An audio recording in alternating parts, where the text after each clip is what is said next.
कहाँ मोरा स्वरूप रूप, कहाँ सनातन।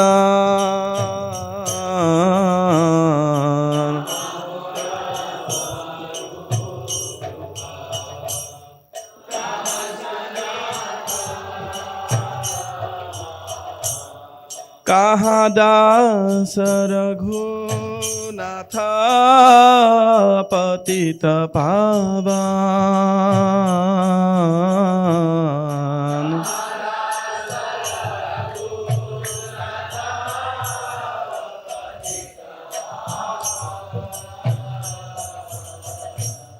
कहाँ मोरा भट्टायुगा, कहाँ कबीरा।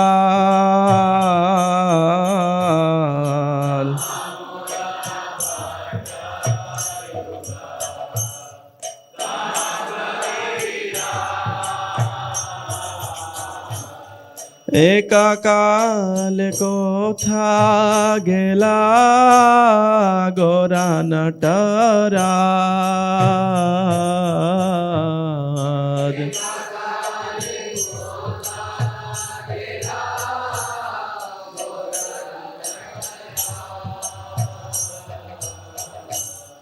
एक काले को था गेला गोरा नटराज।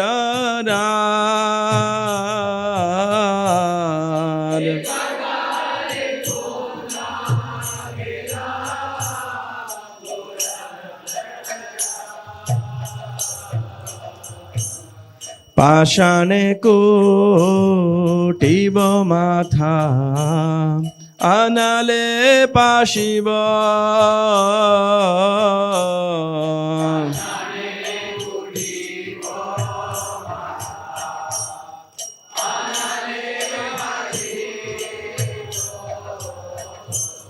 गौरांग गुणेर निधि, कथा गेले पाब।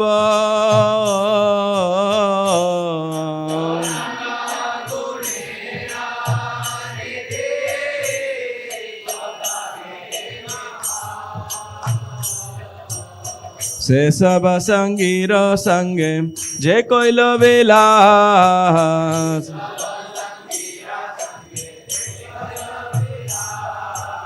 से संग न पाया कांदे नरोत्तम दास।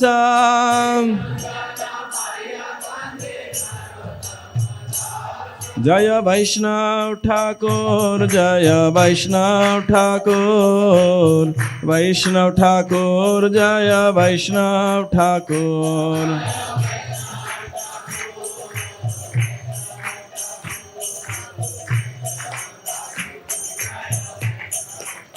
जय भक्ति सिद्धांत सरस्वती ठाकुर, भक्ति सिद्धांत सरस्वती ठाकुर।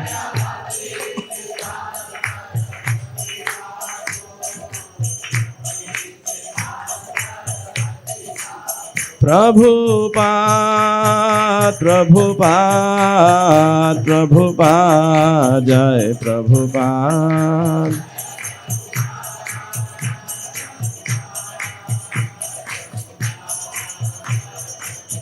जय राधा माधव कुंज बिहारी, गोपी जन वल्लभ गिरिवरधारी।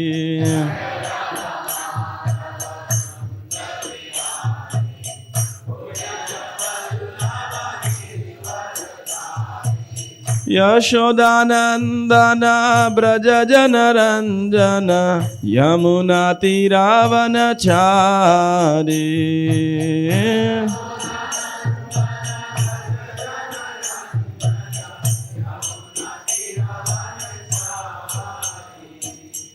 जय ओम विष्णुपाद परमहंस परिव्राजकाचार्य अष्टोत्तरशत श्री श्रीमद डिवाइन ग्रेस अभय चरणारविंद भक्ति वेदांत स्वामी श्रील प्रभुपाद की जय। ISKCON founder acharya, BBD founder acharya, save the whole world Srila Prabhupada की जय।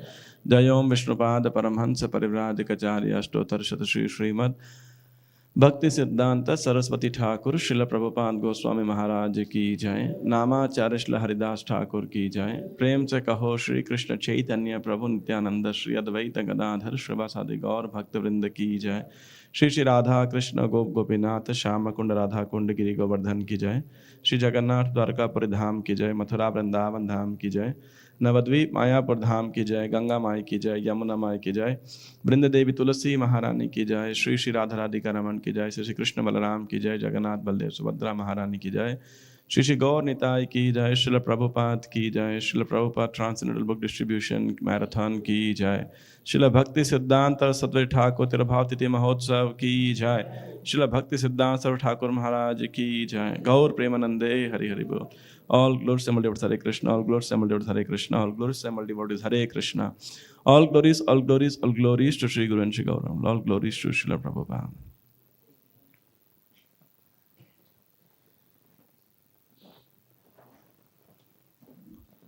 Om Ajnanatimirandhasya Jnananjanashalakaya Chakshurunmilitam Yena Tasmai Shri Gurave Namaha. Shri Chaitanya Manobhishtam Stapitam Yena Bhutale Swayam Rupaha Kadamaiham Dadati Swapadantikam. Vandeham Shri Guraha Shri Yuta Padakamalam Shri Gurun Vaishnavamscha Shri Rupam Sagrajatam Sahagana Raghunathanvitam Tam Sajivam Sadvaitam Savadhutam Parijana Sahitam Krishna Chaitanya Devam Shri Radha Krishna Padan Sahagana Lalita Shri Vishakhanvitamscha Namah Om Vishnu Padaya Krishna Preshtaya Bhutale Srimate Bhaktivedanta Swamin Iti Namine Namaste Saraswate Deve Gauravani Pracharine Nirvishesha Shunyavadi Paschatya Deshatarine Namah Om Vishnu Padaya Bhutale Srimate Bhakti Siddhanta Saraswati Iti Namine Shri Varshabhanavi Devi Dayitaya Kripabdhaye Krishna Sambandha Vijnana Daine Prabhave Namaha Madhurya Ujjvala Premadhya Shri Rupanuga Bhaktida Shri Gaura Karuna Shakti Vigrahaya Namostute Namaste Gauravani Shri Murtaye Dinatarine Rupanuga Viruddha Apasiddhanta Dhvanta Harine Namo Gaura Kishoraya Sakshat Vairagya Murtaye Vipralambara Sambodhe Padambujayate Namaha Namo Bhakti Vinodaya Sachidananda Namine Gaura Shakti Swarupaya Rupanugavarayate Gaura Virbhava Bhume Swam Nirdishta Sajjana Priyaha Vaishnava Sarva Bhauma Shri Jagannathayate Namaha Mancha kalpatarubhyascha kripa sindubhya eva cha patitanam pavanebhyo vaishnavebhyo namo namaha. Namo mahavadanyaya Krishna prema pradayate Krishnaya Krishna Chaitanya namne gauratvishe namaha. Panchatattvatmakam Krishnam bhakta rupa swarupakam bhaktavataram bhaktakhyam namami bhakta shaktikam. Nam He Krishna Karuna Sindho Dinabandho Jagatpate Sha Gopika Kanta Radha Kanta Namostute Jayatam Suratau Pango Hamama Mandamatergati Matsarvasva Padam Bhojo Radha Madana Mohano Divyad Vrindaranya Kalpadrumada Srimad Ratnagara Simhasanasto Srimad Radha Srila Govinda Devo Preshtali Bhiha Sevyamana Usmarami Shriman Rasa Rasarambhi Vangshi Vata Tatasthitah Karshan Venu Swaner Gopir Gopinath Shri Sunaha Tapta Kanchana Gaurangi Radhe Vrindavaneshwari Vrishabhanu Sute Devi Pranamami Hari Priye Jaya Shri Krishna Chaitanya Prabhu Nityananda Shri Advaita Gadadhara Shrivasadi Gaur Bhakta Vrinda Hare Krishna Krishna Krishna Hare Hare Hare Rama Rama Rama Hare Hare हरे कृष्णा। तो आप सब भक्तों का हार्दिक स्वागत है। और 1937, 1937, कितने साल हो गए अभी? 86 साल पहले आज से, ऑफ कोर्स 1 जनवरी सुबह लगभग 5:20, मोटा मोटी 5:30 श्रील भक्ति सिद्धांत सरस्वती ठाकुर का तिरुभाव हुआ था। उस दिन वो इस जगत को त्याग करके नित्य लीला में प्रविष्ट हुए थे। तो आज 31 दिसंबर है, मतलब ऑलमोस्ट वेरी क्लोज अगर देखा जाए तो। ऐसे कोई कोई बोलता है 31 की रात का हुए थे, तो अगर उस सेंस में गिना जाए तो आज 31 आफ्टर 86 ईयर्स। तो बहुत शुभ तिथि है आज उस दृष्टिकोण से। और ये पुस्तक मैं पिछले काफ़ी महीनों में पढ़ रहा था। तो श्रील भक्ति सिद्धांत वैभव 3 वॉल्यूम है इसके अंदर, और ये इतना महान ग्रंथ श्रील भक्ति विकास स्वामी महाराज ने लिखा है। एक अभूतपूर्व योगदान है उनका। और जो लोग भी गौड़ीय वैष्णव इतिहास को समझना चाहते हों, जो ज़्यादा रुचि रखते हैं, पुराने भक्त जानकारी रखते हैं इस विषय के अंदर, तो उनको तो अवश्य ही पढ़ना चाहिए। बहुत सारी महत्वपूर्ण जानकारियाँ और दृष्टिकोण, सही दृष्टिकोण इस पुस्तक से हमें प्राप्त हो सकते हैं। तो मैं भी इसी पुस्तक में से बहुत लंबा, बहुत ही डिस्क्रिप्टिव महाराज ने रिसर्च करके इसके ऊपर लिखा हुआ है, ऑथेंटिसिटी के साथ के अंदर, एज अ प्रोफिलिक ऑथर। तो उसमें से कुछ मतलब क्या कह सकते हैं, समुद्र की बिंदु, बूंद भी नहीं, बूंद से भी बहुत कम का मैं गुणगान करने का प्रयास करूँगा। मैंने योग्यता नहीं है इस पुस्तक को पढ़ने के बाद, तो यही समझ में आया कि बिल्कुल भी योग्यता नहीं है, लेकिन कुछ महत्वपूर्ण जानकारी। और जो लोग नए हैं या नए भक्त हैं, अगर उनको आज की क्लास नहीं समझ में आए या कई सारे विषय नहीं समझ में आए, तो आप ठीक ट्रैक पे हो, है ना। तो क्योंकि मतलब बेटर है, गलत समझने से अच्छा है नहीं समझना, मैं कहूँगा, है ना। तो अगर आपको नहीं समझ आता है, आप कंफ्यूज रहते हैं, तो कोई दिक्कत नहीं, समय तो उस कंफ्यूजन में ही 2-4-5 साल बिता देंगे तो क्लैरिटी आता रहेगा, है ना। लेकिन गलत समझ लेंगे तो दिक्कत हो सकती है। तो इस डिस्क्लेमर के साथ मैं कह रहा हूँ, पुराने भक्तों के लिए शायद कुछ पॉइंट्स बहुत रेलिवेंट हो सकते हैं। तो जो मैं मूल विषय मैंने सोच के आया था लेके आने के लिए, वो था श्री सरस्वती ठाकुर का प्रणाम मंत्र। बेसिकली सरस्वती ठाकुर 1874 में उनका प्राकट्य हुआ था। कहाँ पर प्राकट्य हुआ था? जगन्नाथपुरी के अंदर, जगन्नाथपुरी। और आज उनके जन्म स्थान के ऊपर एक बहुत सुंदर भव्य गौड़ीय मठ है। और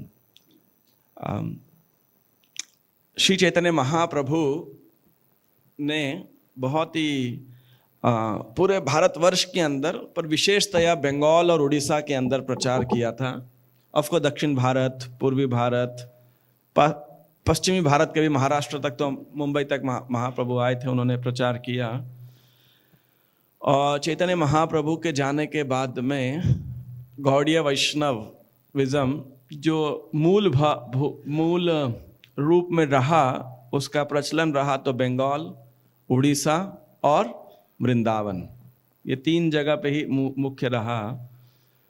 और वृंदावन में श्री चैतन्य महाप्रभु के जो 6 पार्षद कह सकते हैं, एसोसिएट्स कह सकते हैं, 6 गोस्वामी, कुछ और लोकनाथ गोस्वामी, भूगर्भ गोस्वामी इत्यादि थे वहाँ पर।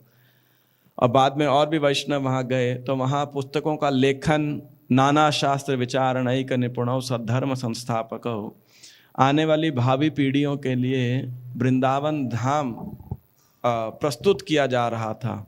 तो उस समय एक तरीके से कह सकते हैं हम सबको वृंदावन धाम जाने के लिए तैयारी की जा रही थी। स्वयं चैतन्य महाप्रभु ने राधा कुंड, श्याम कुंड और नंदगांव में जो नंद बाबा का महल मंदिर है, उसका उद्घाटन किया था। मेरे हिसाब से भक्त थोड़ा आगे आगे आना पड़ेगा शायद, आप भी इधर इधर, may be because Sunday there are lot of people coming. तो लेकिन उसके बाद में इसी वृंदावन धाम को हमें प्रस्तुत करने की जो परंपरा है, वो षड गोस्वामियों ने वंदे रूप सनातनो रघु युगो श्रीजीव गोपालको, इन्होंने जारी रखा। और इसके बाद में इन गोस्वामी लिटरेचर्स को, इन ग्रंथों को प्रकाश लेखन तो किया गोस्वामियों ने, लेकिन इसका प्रकाशन, मुद्रण कह सकते हैं, प्रकाशन और उसके बाद में वितरण और इस महाप्रभु की वाणी का सबसे जोर शोर से प्रचार किसने किया? वो थे 3 भक्त, नरोत्तम दास ठाकुर, श्यामानंद पंडित और श्रीनिवास आचार्य। तो इन्होंने विशेषकर बंगाल मतलब वेस्ट बंगाल आज का, और ईस्ट बंगाल मतलब बांग्लादेश पूरा, वो भी असम, मणिपुर, उड़ीसा, झारखंड, ऐसे कई प्रांतों के अंदर खूब जोर शोर से प्रचार किया और बहुत सारे रेवोल्यूशनरी मतलब क्रांतिकारी का कदम भी उन्होंने लिए इस प्रचार करने के अंदर। तो मैं ये शब्द को बार बार यूज करूंगा, रेवोल्यूशनरी या क्रांतिकारी। तो रेवोल्यूशन या क्रांतिकारी का जो एक मूल अर्थ है वो ये है कि bringing back to the root, original, actual अर्थ जो है। तो इसी कॉनोटेशन में इस अर्थ को आप समझिएगा। क्रांति का मतलब ये नहीं होता कुछ नया लेकर के आना, है ना। तद्वाग विसर्गो जनताग विप्लवो, विप्लव जो शब्द आता है कि ये भागवतम के अंदर श्री नारद जी व्यासदेव को कहते हैं कि ये क्रांति ला सकता है सभी। जनताग विप्लवो, कि जो सामान्य जन के पापमय जीवन है उसके अंदर श्रीमद् भागवतम जो है एक क्रांति लाने वाला ग्रंथ है। तो क्रांति मतलब अपनी मूल अवस्था के अंदर bringing back to the root, basically कुछ नया उत्पादन करना, वो क्रांति नहीं कहलाती। वो तो मार्केटिंग कहला सकती है या कुछ और कहलाई जा सकती है, जो भी कहलाया जा सकता है, प्रमोशन कहलाया जा सकता है, लेकिन क्रांति मतलब अपने रूट पे वापस लेके आना। तो और अगर एक दृष्टिकोण से देखा जाए तो जीव का मूल अवस्था क्या है, रूट क्या है? जीवेर स्वरूपो है कृष्णेर नित्यदास, कृष्णेर तटस्था शक्ति भेदा भेद प्रकाश। तो हम सब जीव के अंश हैं, तो वहाँ लाने के लिए। लेकिन सरस्वती ठाकुर, अच्छा सॉरी, अभी ये जो 3 गोस्वामी थे, नरोत्तम दास ठाकुर, श्रीनिवास आचार्य और श्यामानंद पंडित, तो इन्होंने भी कई सारे क्रांतिकारी तरीके अपनाए। और विशेषकर हर आचार्य अपने देश काल के अनुसार में जो है प्रचार करते हैं। उस समय क्या जन सामान्य की थिंकिंग है। मेरे पास ऑफ कोर्स वाइट बोर्ड नहीं है, तो जो यहाँ पे बुद्धिजीवी लोग हों या पुराने भक्त हों वो थोड़ा समझ सकते हैं कि किसी भी धर्म या मत या संप्रदाय के 2 भाग आप कह सकते हैं। एक है कोर, मतलब उसका सेंट्रल पॉइंट, और एक है पेरिफेरी। पेरिफेरी मतलब जो उसके इर्द गिर्द सामाजिक, ऐतिहासिक और साइकोलॉजिकल, लोगों की मनोवैज्ञानिक और इन जनरल वैज्ञानिक क्या धारणाएं हैं बेसिकली समाज की। आप देखिए समाज के अंदर ये धारणाएं बदलती रहती हैं, सामाजिक धारणाएं बदलती रहती हैं, है ना, कि हर प्रकार से, चाहे वो चाइल्ड अपब्रिंगिंग हो, लोगों का काम धंधा करना हो, वेशभूषा हो, तो ऐसे कई सामाजिक दृष्टिकोण हैं जो समय के साथ लोगों के बदलते रहते हैं। जैसे 200 साल पहले अगर देखा जाए तो भारत के 200-250 साल पहले भारत में चाय का प्रचलन नहीं था। सच बात है कि नहीं? ये कहाँ से आया? ब्रिटिशर से आया। तो ये कोई प्रचलन यहाँ पर था नहीं ऐसा करके। तो एक तरीके से सामाजिक, जब यहाँ आधुनिकरण हो रहा था, आधुनिकरण तो नहीं कहना चाहिए, पाश्चात्यकरण हो रहा था, तो ऐसे कई सारे जो सामाजिक परिवेश हैं वो बदलते रहते हैं। तो हर आचार्य को इन सब को ध्यान रखते हुए कृष्ण कॉन्शियसनेस को, कृष्ण भावनामृत के संदेश को उस जमाने में रेलिवेंट बनाना बहुत आवश्यक है। उस जमाने के लोगों को बिना एसेंस को चेंज किए। तो कोर है वो है कृष्ण भावना, कृष्ण के साथ हमारा संबंध, वो हमेशा शाश्वत है। वो किसी धर्म, किसी संस्था, किसी सामाजिक ऑर्गेनाइजेशन पर डिपेंडेंट नहीं है या नहीं है? हम में से जितने भी लोग बैठे हैं यहाँ पर, आप बताइए, हम सबका कृष्ण से शाश्वत संबंध है या नहीं है? आप में से कितनों का नहीं है?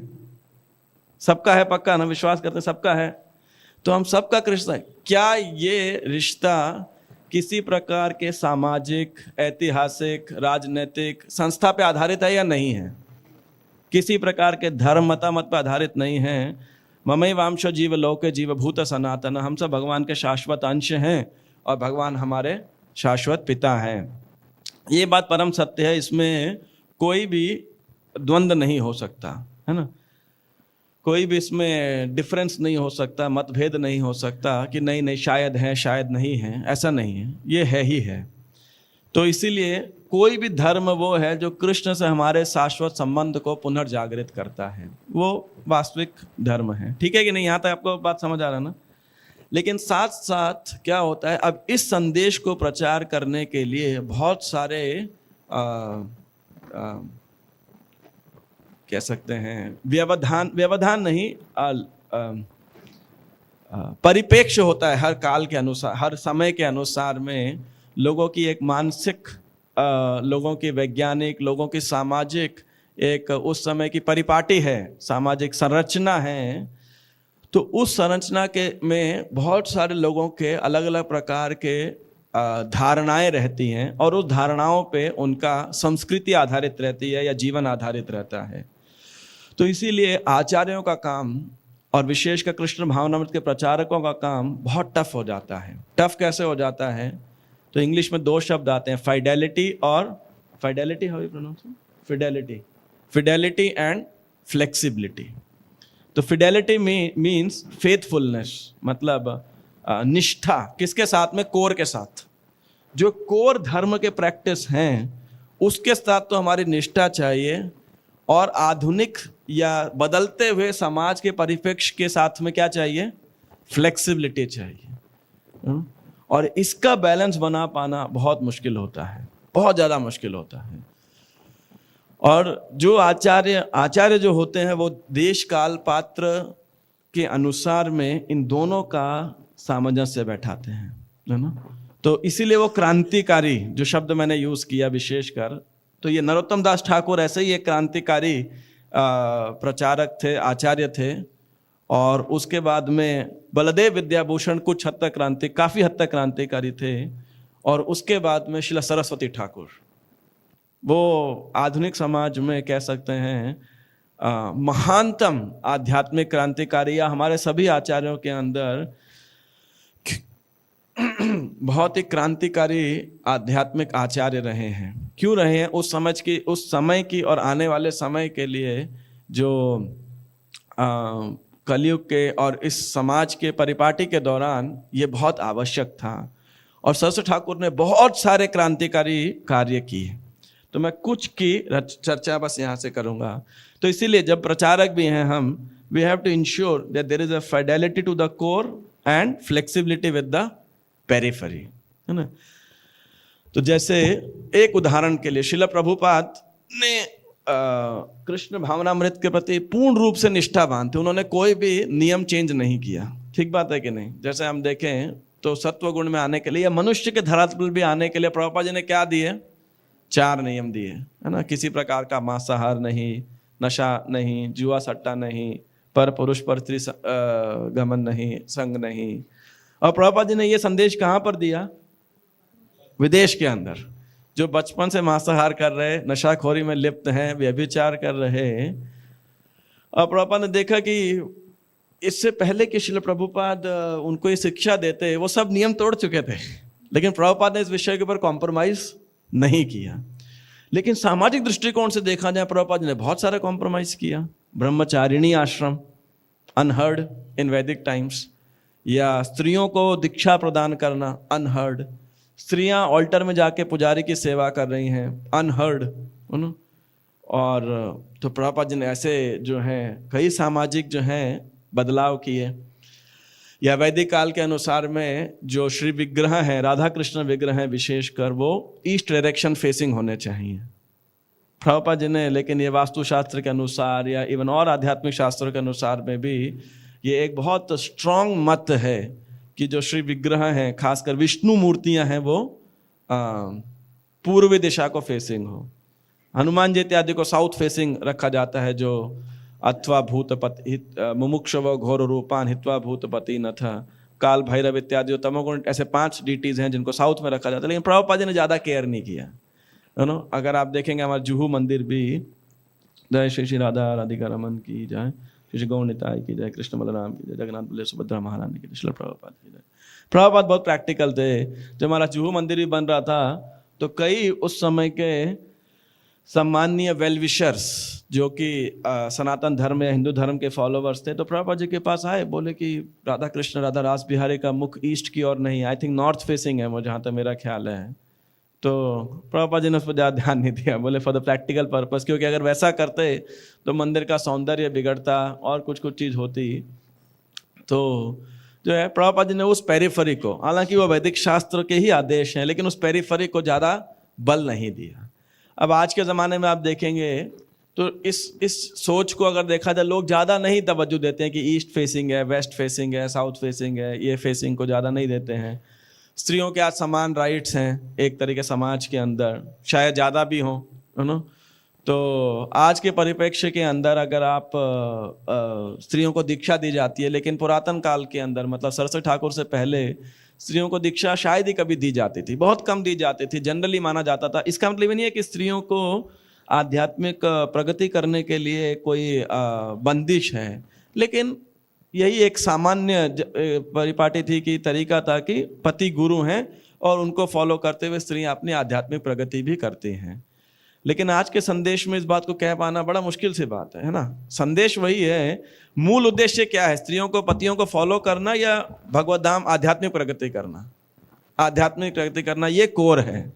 बात है कि सामाजिक संरचना है वो क्या है, वो पेरिफेरी। मैं कुछ सिर्फ उदाहरण दे रहा हूँ, है ना, उस प्रकार से। तो सरस्वती ठाकुर ने ऐसे बहुत सारे कई सारे क्रांतिकारी कार्य किए। श्रील भक्ति विनोद ठाकुर एक शाक्त परिवार में जन्म लिए थे। तो जब भक्ति विनोद ठाकुर का जन्म लिया था तो उस समय एक सामाजिक, खासकर बंगाल की एक बहुत बड़ी दुर्दशा थी। दुर्दशा ये थी ऐतिहासिक दृष्टिकोण से, अगर आप देखेंगे कि उससे कुछ समय पहले ही ब्रिटिशर्स वहाँ पे आए थे और यूरोपीय ब्रिटिशर्स जो हैं वो लोग आए थे। और कहाँ से आए थे, वो बंगाल से आए थे। और उससे कुछ समय पहले तक भक्ति विनोद ठाकुर के पहले जो है मुगल रूल जो है भारत से उसका नामो निशान समाप्त हो गया था। औरंगजेब ने एक ही जगह, लिटरली पूरे भारत पर उनका कब्जा था, सिर्फ बंगाल नहीं उस समय औरंगजेब नहीं कर पाए थे या मुगल शासन से, वहीं पर ही वो जगह उन्होंने ब्रिटिशर्स को दी। और ये औरंगजेब की सबसे बड़ी गलती थी। तो एक तरफ से ब्रिटिशर्स ने धीरे धीरे करके पूरे भारत को हथिया लिया, इधर से औरंगजेब मराठाओं के साथ लड़ते लड़ते जो है वो भी और अब लड़ नहीं सकते थे, तो वो वापस चले गए और मराठा लोग भी कमज़ोर हो गए। तो लिटरली पूरे भारतवर्ष के ऊपर जो है अंग्रेज़ों का कब्जा हो गया। और उस दौरान बंगाल एक सांस्कृतिक renaissance, what's how to call renaissance, पुनर्जागरण कह सकते हैं। There was a renaissance period, हमने अगर आपने ध्यान पढ़ा होगा इतिहास के अंदर। तो यूरोपियन उस समय जो है बड़ा एक विचित्र सी धारा थी भक्ति विनोद ठाकुर के समय पे जब आए कि जो बंगाल था वहाँ पर हिंदुइज्म में जो भक्ति शाखा है, एक तरफ तो अद्वैतवादी थे और तो, लेकिन जो उपासना करने वाले लोग थे वो दो भाग में विभाजित थे। एक थे शाक्त और एक थे गौड़ीय वैष्णव। और गौड़ीय वैष्णवों के तो शाक्त जो ये क्रिश्चियन ईसाई लोग आए जब, तो ये दोनों धर्मों को देख करके वो बहुत बिविल्डर से हुए। क्यों, जो शाक्त थे वो काली को जो है बलि चढ़ा रहे हैं, जानवरों को काट रहे हैं, उनको लगता था ये बहुत ही क्रूर धर्म है। और गौड़ीय वैष्णव लिखता था कि ये तो बिल्कुल इमोरल एक्ट है। क्यों, इनका भगवान भी इमोरल है, अनैतिक है ना। गोपियों के रास रचाता है तो वो भी अनैतिक भगवान है इनका। और ऐसे ही उनके फॉलोवर हैं। क्यों ऐसे फॉलोवर हैं, क्योंकि इस रासलीला के नाम पे कई लोग अपने अपने रासलीलाएं कर रहे थे। रासलीला तो नहीं कहना चाहिए, सॉरी, इवन मतलब पर स्त्रियों के साथ में संगम इस कर रहे थे भक्ति के नाम के ऊपर। तो ये दोनों प्रकार की जो अभिव्यक्ति थी धर्मों की, ये ब्रिटिशर्स के लिए बहुत ही, खासकर ब्रिटिश स्कॉलर्स जो बुद्धिजीवी वर्ग थे उनके लिए बड़ी असमंजस वाली, उनको समझ नहीं आता था ये ऐसा कैसा धर्म हो सकता है। एक तरफ आप पशु बलि कर रहे हो और देवी को चढ़ा रहे हो, हालांकि वो सारे मीट ईटर थे, फिर भी धर्म के नाम पे बलि उनके लिए भी एक बहुत बड़ा वो था, मतलब कि भाई ऐसा भी होता है। तो तो और फिर भी इसमें से फिर भी शाक्त वाले, फिर भी गौड़ीय वैष्णवों को तो बहुत ही निम्न स्तर का माना जाता था। मतलब तो भक्तिविनोद ठाकुर शाक्त परिवार में उनका जन्म हुआ था, और भक्तिविनोद ठाकुर ने जो है अपने भक्ति के आने से पहले कह सकते हैं अपने उस लीला के अंदर उन्होंने क्रिश्चियन फिलॉसफी पढ़ी, बुद्धिस्ट फिलॉसफी पढ़ी, और सारा जो मतलब ब्रिटिश एजुकेशन थी उस पर गए। इसलिए वो डिस्ट्रिक्ट मजिस्ट्रेट थे, है ना, जिला अधिकारी थे, जो कि हाईएस्ट पोजीशन भारतीयों को मिल सकती थी। तो इस सारी तालीम से, एजुकेशन से भक्तिविनोद ठाकुर गए, तो उनको पूरा एक तरीके से एक्सपीरियंस था, प्लस शाक्त परिवार का एक्सपीरियंस था। और उस समय कलकत्ता के अंदर एक टर्म थी भद्रलोक। भद्रलोक मतलब जो यूरोपीय लोग, भद्र मतलब समझते हैं ना, सभ्य, सज्जन या अपर कास्ट, और लोक मतलब लोग, है ना। तो भद्रलोक मतलब जो सभ्य समाज, सिविलाइज्ड मैन बेसिकली। तो ये कौन है? जो यूरोपीय आए हैं या जो यूरोपियन ब्रिटिश एजुकेशन को प्राप्त किए हैं। तो भक्ति विनोद ठाकुर ने अपनी जगह वहाँ बना रखी थी, अपनी एजुकेशन के थ्रू, अपनी तालीम के थ्रू, अपनी। तो ये एक उनके लिए बहुत ही स्ट्रेटेजिक पोजीशन थी प्रचार करने के लिए, गौड़ीय वैष्णव को स्थापित करने के लिए। शाक्त परिवार से थे तो शाक्तों के बीच में भी सम्मानित थे। उसके बाद अब गौड़ीय वैष्णविज्म को स्थापित करना था, तो बिपिन बिहारी गोस्वामी से उन्होंने दीक्षा ली। और बिपिन बिहारी गोस्वामी एक प्रतिष्ठित उस समय के गौड़ीय आचार्य, वैष्णव आचार्य कह सकते हैं। दो ऐसा माना जाता है कि कुछ कुछ कार्यों के अंदर उनका जो चरित्र था उचित नहीं था, प्रॉपर वैष्णव आचरण नहीं था, वैष्णव सदाचार नहीं था, लेकिन फिर भी।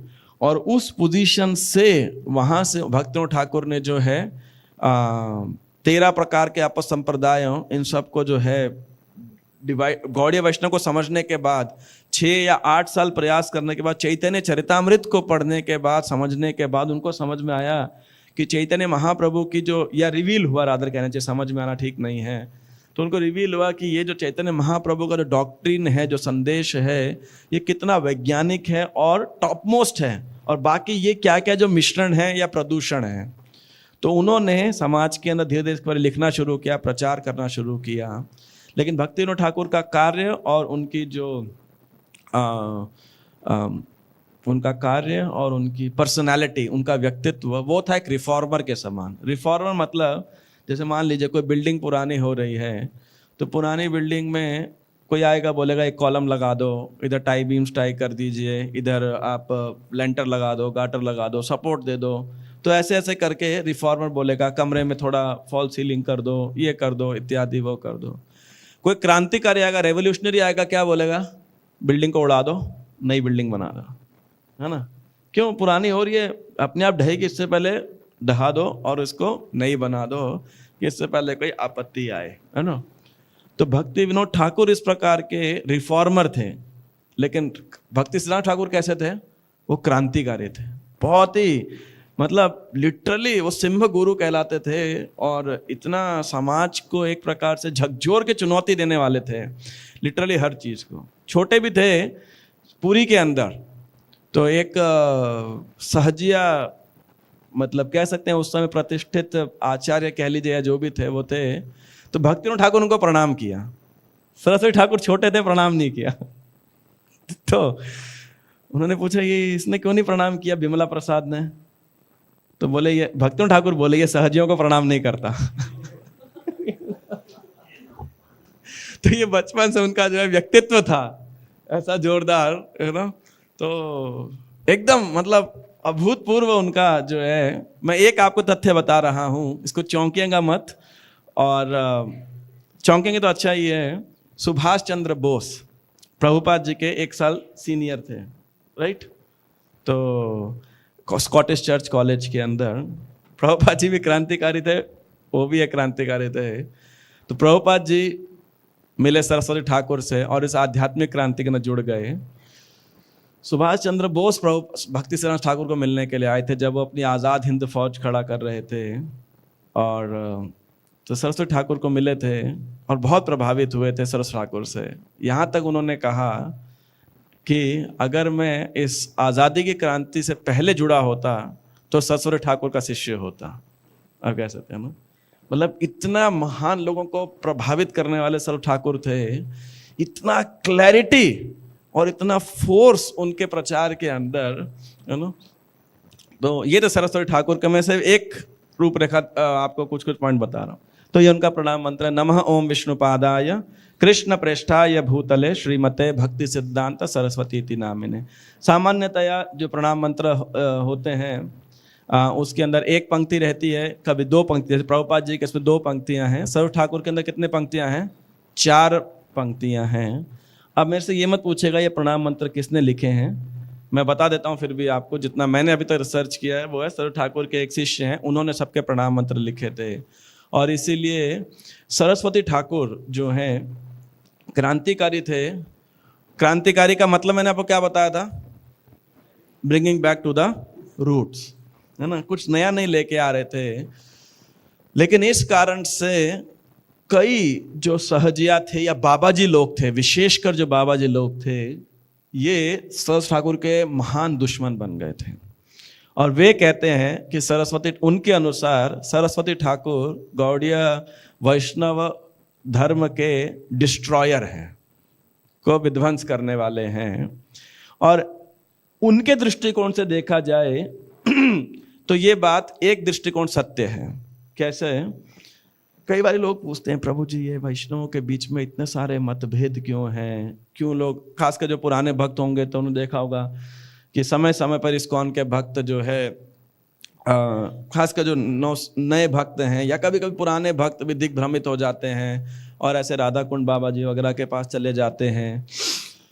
तो ऐसा क्यों होता है, क्यों इतने मतभेद हैं? ये आज भी होता है और 25 साल पहले भी हो रहा था, आज भी। आज थोड़ा कम है क्योंकि राधा कुंड में कोई ऐसा प्रचलित बाबा जी खास है नहीं, लेकिन जब पहले बाबा जी लोग थे तो लोग बहुत, जहाँ जहाँ भी कोई प्रचलित फिगर आती है तो लोग बहुत सारे दिग्भ्रमित हो जाते हैं। तो कई बार भक्त पूछते हैं ऐसा क्यों होता है, ये क्यों है? अब इन लोगों का जो सबसे बड़ा दुश्मन है वो कौन है? भक्ति सिद्धांत सरस्वती ठाकुर, है ना। तो ये इनको बहुत क्रिटिसाइज करते हैं। भक्ति विनोद ठाकुर तक की परंपरा को सब स्वीकार करते हैं, लेकिन उसके बाद की परंपरा को ये लोग कहते हैं कि नहीं, ये विमला प्रसाद जो है इन्होंने पूरा जो है पथ भ्रमिष्ट कर दिया। इसके जवाब में हम गौड़ीय वैष्णव एक बात कह सकते हैं बस, कि सही बात है, अगर सर्व ठाकुर नहीं होते तो इतने कंफ्यूजन होती ही नहीं। क्यों नहीं होती कंफ्यूजन? क्योंकि इतना प्रचार ही नहीं होता। जब प्रचार ही नहीं होता तो इतने फॉलोवर ही नहीं होते। जब फॉलोवर्स ही नहीं होते तो फिर क्या कन्फ्यूजन होती? कन्फ्यूजन तो वहीं होगी जहाँ 10 लोग होंगे। एक एक एक एक खाली कमरे में किस बात की कन्फ्यूजन? कोई कन्फ्यूजन होनी नहीं है ना। तो सरस्वती ठाकुर की वजह से ही जो है आज जो गौड़ीय वैष्णव है पूरे विश्व भर के अंदर जो है क्या बोलते हैं उसे, मतलब व्याप्त है या फैला हुआ है। और इस बात की हम कहाँ से प्रमाण ले सकते हैं? शिला प्रभुपाद जब 1965 के अंदर बॉस्टन हार्बर पहुँचे तो जलदूत पर उन्होंने प्रार्थना में लिख रहे हैं, श्री सिद्धांत सरस्वती शचिसुता प्रिययति कृष्ण सेवा जार तुलना।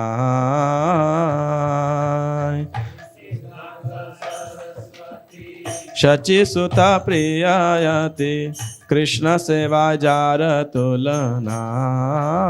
आपको मेरे साथ आता है, मेरे साथ ही गा लीजिएगा, एक एक बारी दोहराएंगे। से महांत गुरु जगतेर मधेउरु कृष्ण भक्ति दे ठाय ठाय। तार इच्छा बलवान पाश्चात्य ते ठान ठान हो जाते गौरांगेर नाम। पृथ्वी ते नगरादि आसमुद्र नद नदी सकले लोए कृष्ण नाम। तो कहने श्री सिद्धांत सरस्वती शचि सुत प्रिय अति, कि जो चैतन्य महाप्रभु के अत्यंत प्रिय हैं, कृष्ण सेवाए जार तुलना ही।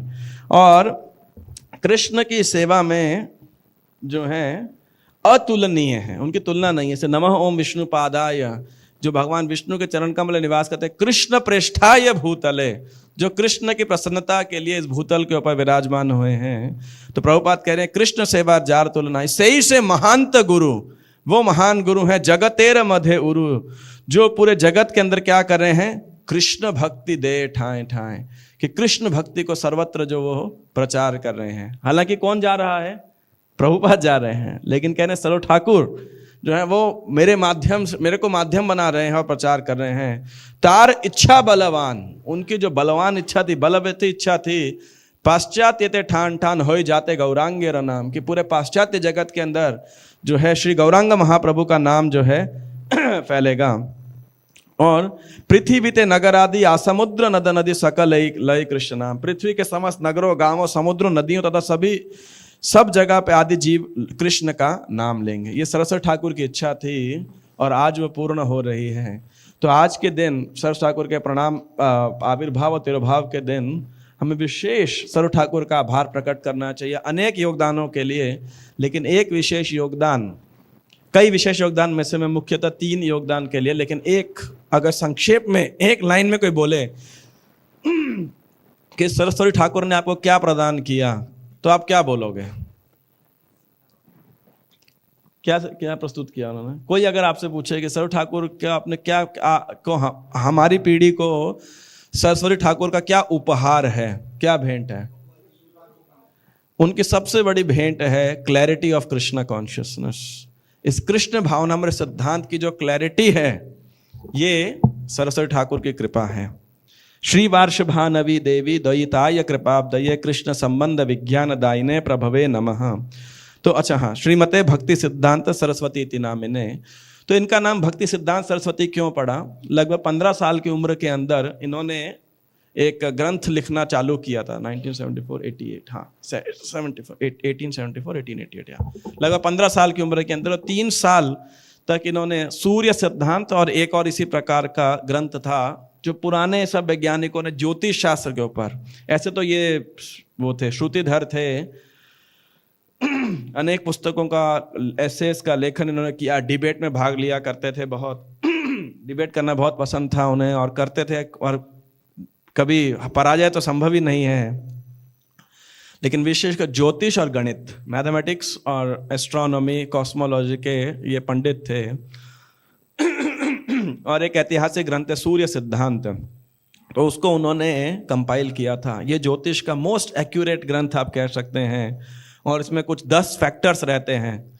तो इन 10 फैक्टर्स का इतना बढ़िया निरूपण किया उन्होंने कि जो इनके गुरु थे वो भी, मतलब जो इनके टीचर थे ज्योतिष के, वो भी एक बारी हिल गए पूरी तरीके से, कह सकते हैं आप। तो फिर उनके जो आचार्य थे उन्होंने इनको टाइटल दिया क्या? सूर्य सिद्धांत लिखने के कारण क्या टाइटल मिला इन्हें? सिद्धांत सरस्वती। सिद्धांत सरस्वती, सूर्य सिद्धांत, सिद्धांत और सरस्वती। सरस्वती मतलब कह सकते हैं जिसके पास सरस्वती देवी की कृपा है, जो प्रकांड पंडित है, तो सिद्धांत सरस्वती का टाइटल मिला उन्हें यहाँ से। और भक्ति सिद्धांत सरस्वती कैसे बना? जब उन्होंने संन्यास ग्रहण किया। तो इस सिद्धांत सरस्वती टाइटल को उन्होंने अनुकूल किया और आगे क्या लगा दिया? भक्ति सिद्धांत सरस्वती। तो इस प्रकार से नाम है। कभी आपसे कोई पूछे तो मतलब गलत व्याख्या मत कर दीजिएगा, आधा अधूरा। जैसे प्रबोधन सरस्वती महाराज हमेशा बताते हैं, एक बार उनके नए न्यू भक्ता टीम के अंदर बुक डिस्ट्रीब्यूशन में एक भक्त था, तो नया था, तो उसने बोला भाई तुम्हारे स्वामी जी के आगे ये क्या लिखा है? His divine grace Krishna AC भक्ति वेदांत स्वामी प्रभुपाद। उसको समझ नहीं आया, तो बोला हमारे स्वामी जी हमेशा एसी में बैठते हैं इसलिए उनका नाम है एसी, है ना। अब उसको पता नहीं, नया था, तो अभय चरण अरविंद। तो कभी ऐसा ना हो कि हम कुछ भी उल जलूल व्याख्या दे दें, है ना। तो इसीलिए नहीं पता हो तो बेटर है बोल दो नहीं पता, है ना। Half knowledge is dangerous, you know. नीम हकीम खतरा है जान, बोलते हैं ना कि भाई वो आधा अधूरा डॉक्टर क्या करता है, वो ना जीता छोड़ता ना मारता है ना। जिसको नहीं पता बोले मर जाओ तो कोई बात नहीं भाई, और जो डॉक्टर है वो ठीक कर देगा। लेकिन आधा अधूरा डॉक्टर होता है ना, जो क्वैक्स होते हैं, वो ना मरता छोड़ते हैं आदमी को ना जीता छोड़ते हैं। तो ऐसा ना हो कि हम उल्टा सीधा ज्ञान प्रस्तुत करें। तो इसलिए भक्ति सिद्धांत सरस्वती। अगला श्लोक। श्री वार्षभानवी देवी दयिताय कृपाब्दये कृष्ण संबंध विज्ञान दायिने प्रभवे नमः। तो श्री वार्षभानवी देवी दयिता, ये क्या नाम हुआ? वार्षभानवी कौन है? वृषभानु की पुत्री राधा रानी। श्री वार्षभानवी देवी, तो राधा रानी देवी। दयित, दयित मतलब उनके सेवक, है ना। तो उनके जो सेवक हैं, एक उनके एक्सप्लेनेशन दिया जाता है जो उनके सेवक को उनके बहुत प्रिय हैं। कौन उनके सेवक को प्रिय हैं? भक्ति विनोद ठाकुर, ना। भक्ति विनोद ठाकुर कमल मंजरी, हाँ, और तो ये श्री वार्ष भानवी देवी दयित तो ये नाम किसने दिया था उनको? गौर किशोरदास बाबा जी महाराज ने। हालांकि कुछ इतिहासकारों का इसके ऊपर थोड़ा बहुत अलग अलग मतभेद हैं, लेकिन मूल हम कह सकते हैं जब गौर किशोरदास बाबा जी महाराज वो तो बोले मैं किसी को दीक्षा नहीं देता, दूंगा भी नहीं, है ना। और हालांकि इतिहासकारों के अनुसार उनके कुछ शिष्य थे, ये त्रिपुरा साइड के अंदर कुछ गिने चुने शिष्य थे, ऐसा कुछ का कहना है। लेकिन किसी एक शिष्य ने उनको साथ मतलब वो छोड़ के चला गया था या कुछ भी कह लीजिए, तब बाबा जी महाराज ने डिसाइड कर लिया मैं कोई शिष्य स्वीकार नहीं करूंगा। और भक्तिनाथ ठाकुर ने बोला इनको जाके आप और जब गौर किशोर जी महाराज पहली बार आए थे स्वानंद सुखद कुंज भक्तिनाथ ठाकुर के घर पे, तो सरस्वती ठाकुर तब बिमला प्रसाद थे, जब उनके जिसमें निमाई पंडित थी उसी प्रकार इनकी भी शिक्षा लीला चल रही थी। तो बहुत सारी आध्यात्मिक भेंट उन्हें प्रदान की थी, उन्होंने 4-5 वस्तुएं प्रदान की थी सरस ठाकुर को, और सरस ठाकुर भी स्वतः उनसे आकर्षित हो गए थे। लेकिन जब दीक्षा लेने के लिए गए तो बोले भाई मैं तो दीक्षा नहीं दूंगा। तो बोले नहीं नहीं आप ही से लूंगा मैं, आप ही मुझे दीजिए दीक्षा। तो बोले ठीक है मैं सोच के बताता हूँ। कुछ दिन बाद आए, सोचा क्या? बोले नहीं मैं भूल गया, फिर दोबारा सोचता हूँ। सोचा तो बोला कि मैं गौरांग महाप्रभु से पूछता हूँ। थोड़े दिन बाद आए, बोला पूछा आपने? तो बोला नहीं मैं भूल गया, अच्छा दोबारा पूछता हूँ। कुछ दिन बाद बोले महाप्रभु ने मना कर दिया दीक्षा देने से। ऐसे गौर जी महाराज कह रहे थे। तो भक्ति साहब ठाकुर लिटरली वो एकदम उनके चरण में गिर गए और करुणा ना होइले कांदिया कांदिया प्राण ना राखी बोहार। तो इस प्रकार की जब उत्सुकता देखी उन्होंने तो उनको दीक्षा दिया बिमला प्रसाद को। और क्या नाम दिया उन्हें? श्री वार्ष भानवी देवी दयित दास। तो ऐसा ज्यादातर बायोग्राफीज में यही लिखा गया है। कुछ एक दो जगह पे थोड़ा बहुत अलग है, लेकिन हम मान लेते हैं श्री वार्ष भानवी देवी दयित दास। और इस वार्ष भानवी देवी का जो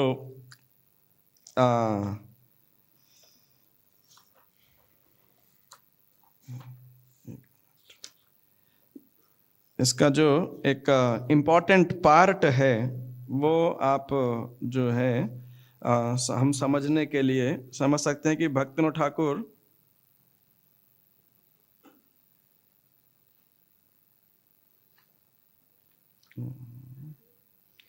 कौन थे?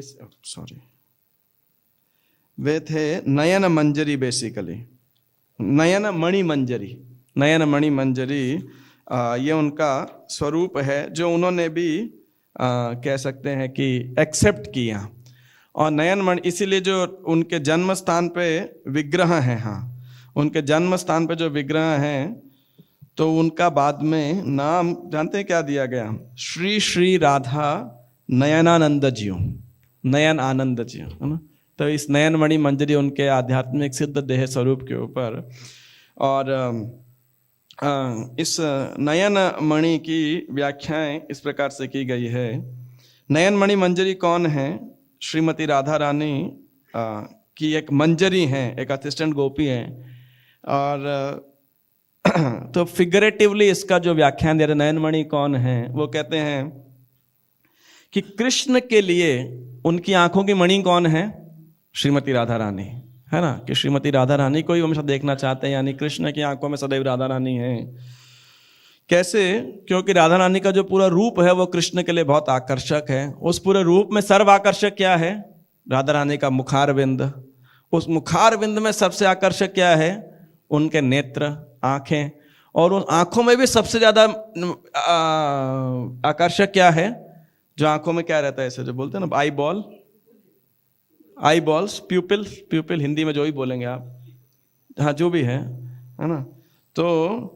तो ये है नयन मणि बेसिकली, है ना। तो श्री कृष्ण इस नयन मणि, इस नयन मणि में कृष्ण विराजमान रहते हैं। और कृष्ण भी जो है तो कृष्ण इनसे बहुत आकर्षित, नयन मणि से बहुत आकर्षित होते हैं। तो इस प्रकार जो है कृष्ण के दृष्टिकोण से जो नयन मणि बहुत ही महत्वपूर्ण है, ये उसका एक कहते हैं। और राधा रानी के मीन से क्या है, वो भी इनके लिए सबसे महत्वपूर्ण है, क्योंकि कृष्ण से आकर्षित होते हैं, है ना। तो जो नयनमणि हैं वो हमेशा, नयनमणि मंजरी हमेशा चाहती हैं राधा और कृष्ण का मिलन, है ना, सो दैट दे में satisfy the others only desired object of vision. दोनों का मिलन होगा तो क्या होगा, दोनों एक दूसरे को देख पाएंगे। और इसी कारण से सरस्वती ठाकुर ने कहाँ पे सेवा मांगी, कहाँ पे, कुरुक्षेत्र धाम जो है, जहाँ पे राधा कृष्ण का मिलन हुआ था, कब, सूर्य ग्रहण के दौरान। तो उस जगह पे जब राधा और कृष्ण का मिलन होता है तो भक्तिविनोद ठाकुर भी वहीं सेवा चाहते हैं, और सरस्वती ठाकुर को उस स्थान से बहुत ही प्रेम था। तो श्री वार्षभानवी देवी दयिताय, मैं थोड़ा सा शायद 10-15 मिनट लेट हो जाऊंगा, तो आप जिसको उठना हो तो उठ सकते हैं 9 बजे के बाद। मैं से प्रसाद नहीं है आज मतलब अभी नहीं है, 12 बजे है प्रसाद।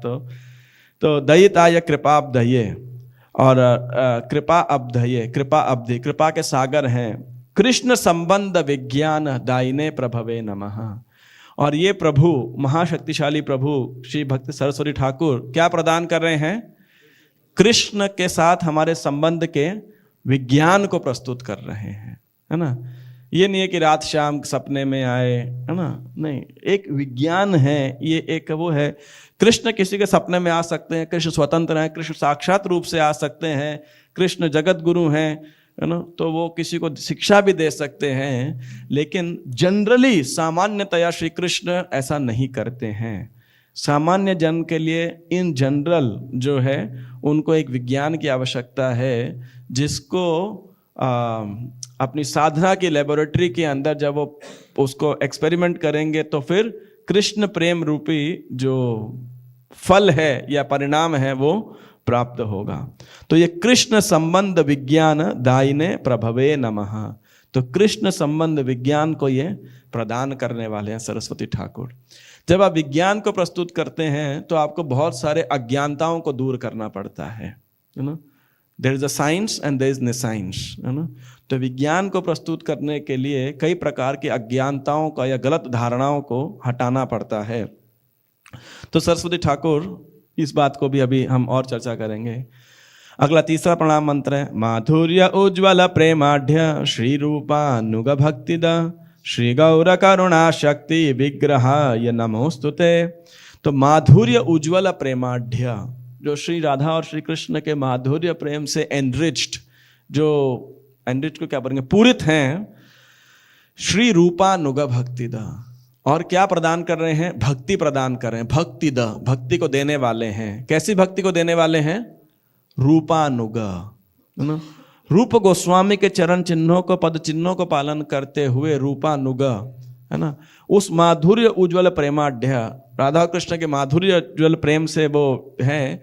लेकिन भक्ति को उस कौन सी विज्ञान को प्रस्तुत कर रहे हैं, कृष्ण संबंध विज्ञान को, किसके चरण चिन्हों को फलन करते हुए, रूप गोस्वामी के। एग्जैक्टली रूपानुग वैष्णव श्री चैतन्य मनोभीष्टम। और रूप गोस्वामी कौन थे, जो चैतन्य महाप्रभु के मनोभीष्ट को, के मन के अभीष्ट को, इच्छाओं को जानते थे, और उन्हीं के पद चिन्हों को फॉलो करते हुए 100% जो है ये रूपानुगा। और इसीलिए वो रूपानुगा भक्ति हमको प्रदान कर रहे हैं।